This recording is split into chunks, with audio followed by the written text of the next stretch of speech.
It's time for the Spirit of the North review for the Nintendo Switch.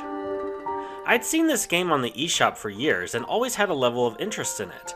I actually bought it about a year and a half ago, but never played it until a few days before I uploaded this review. Was it another one of those games I shouldn't have waited so long to play? Let's find out. This is a very unique game in that there's no voice acting or written language for the player, and the story plays out through chapters as you progress. You take control of an ordinary fox high up in the frozen mountains.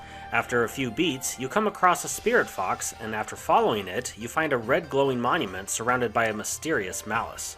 After suddenly taking a huge fall, the spirit fox merges with you, which heals you of your wounds, but you now have a unique power, which is being able to activate monuments, which usually open up paths for you to progress the game. This is a puzzle platformer. Each level will test your ability to find and activate monuments, which are the main object of most puzzles. The levels are mainly linear, but they're surprisingly large. Searching through the areas seems really interesting at first, but come to find out, there's not much reward in exploring the levels. Now, you could use the camera function to take lots of photos in the many picturesque areas if you'd like, and there are various staffs you can find, and if you bring one to a usually semi-hidden corpse, you'll free their spirit, which is a fun little task. Other than these examples, and of course the main puzzles though, there's not much else to do or find, which, for the size of the levels, feels off. You'll need to explore at least some of each level, as you can find special puzzle monuments, which, when activated, will gift you a new spirit power. These powers aren't optional to complete the game, but I like that you actually had to figure out how to activate the monuments in order to gain each power.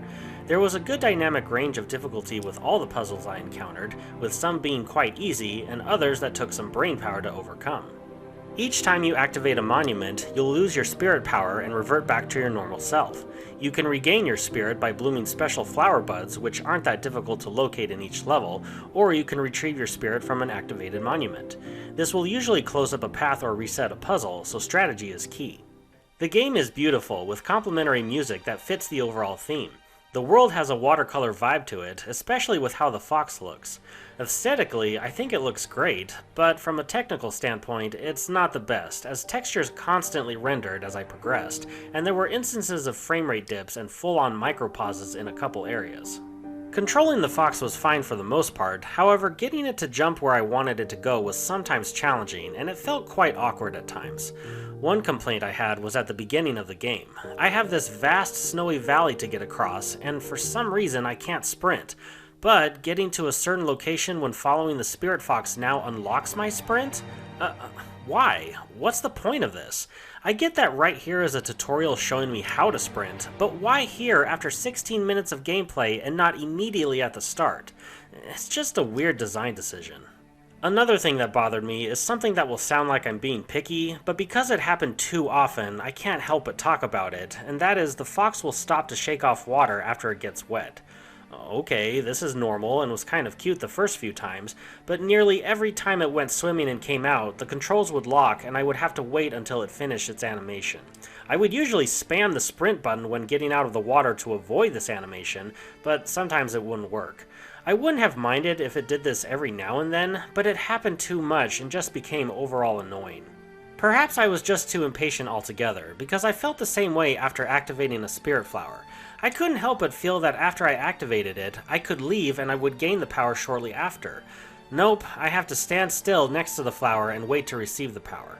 Again, this all might sound nitpicky, but I chalk it up to quality of life improvements if drying off after a swim and gaining flower power were changed. Other than these arguably minor complaints, there were some big ones, mainly instances where the game didn't regularly recognize my input. So here, I'm supposed to dispel this massive malice with a power I have by holding down A. Well, I do this, but the dispel build-up animation doesn't activate, and I instead just keep barking. It isn't until I stand on this tiny ledge that the game lets me use the power. This happens again a little later in the level here. The A prompts are active, but I can't do anything.